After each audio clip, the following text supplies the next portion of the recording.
mga ka-yum-yum! Ambassador Daniela pumuli para sa inyong weekly chika sa nutrisyon ng alagang aso. Dito lang sa Nutritional Talk with Yum Yum. Good quality at budget-friendly ba ang hanap mo sa dog food? Huwag ka na lumayo dahil eto na at kasama natin ang Yum Yum Dog Food. Kagwapuhan at tikas ng tayo ang hanap sa isang American Bully. Paano ito na-achieve ng buhay bullies sa tulong ng pinagkakatiwalaang Yum Yum Dog Food? Panoorin po natin.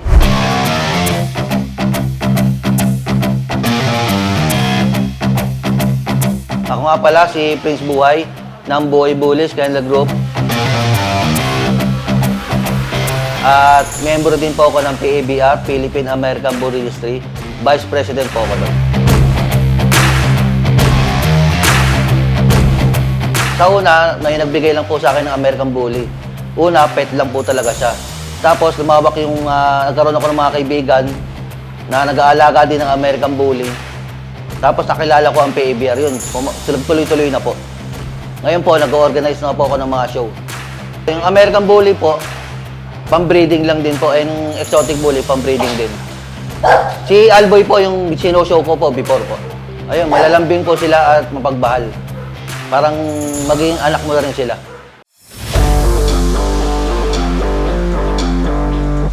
Ang daily routine ko po, araw-araw, maglinis. Magdampot ng poop and maglinis ng mga ihi nila. Importante po yan sa everyday life nila. Lalo sa mainit na ang panahon ngayon, kailangan bantay sarado ka sa kanila kasi hindi mo ma-heat stroke sila.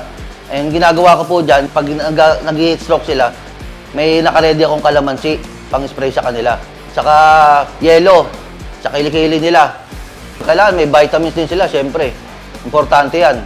Pati yung kinakain nilang dog food, kailangan kumpleto rekado na, katulad ng Yum Yum Dog Food. Yung American Bully po, kailangan ng exercise. Pero yung exotic bully, hindi na po. Kunyari, ang pang-show na dog, kailangan exercise yan. Kailangan mo siyang i-gating. Pero yung exotic bully, kahit hindi na kasi mabilis sila mapagod.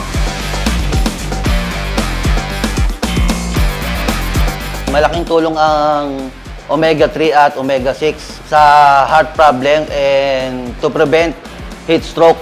Lalo na ngayong mainit ang panahon. Importante sa kanila yan. Sa mga tuta naman, every 2 weeks yan, vaccination. Sabay ng deworm yan, every 2 weeks. Sa adult naman yan, every year na yan pag adult na, vaccination. Pero yung deworm nila, every 3 months naman, tuloy-tuloy yan.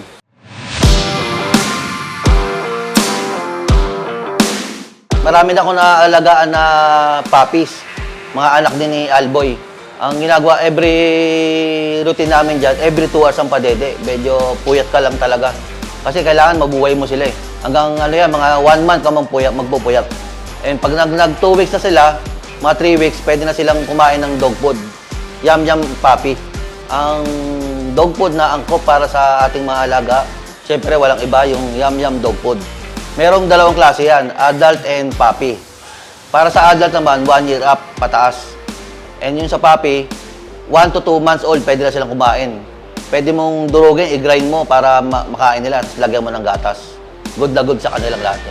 Sa adult naman, pwede mo i-recta na sa kanila yan kasi kaya-kaya nilang kainin yan. 2 times a day ang kain nila, umaga, gabi. Salamat sa inyong pagpili sa kompletong vitamins at minerals na meron ang Yum Yum Dog Food.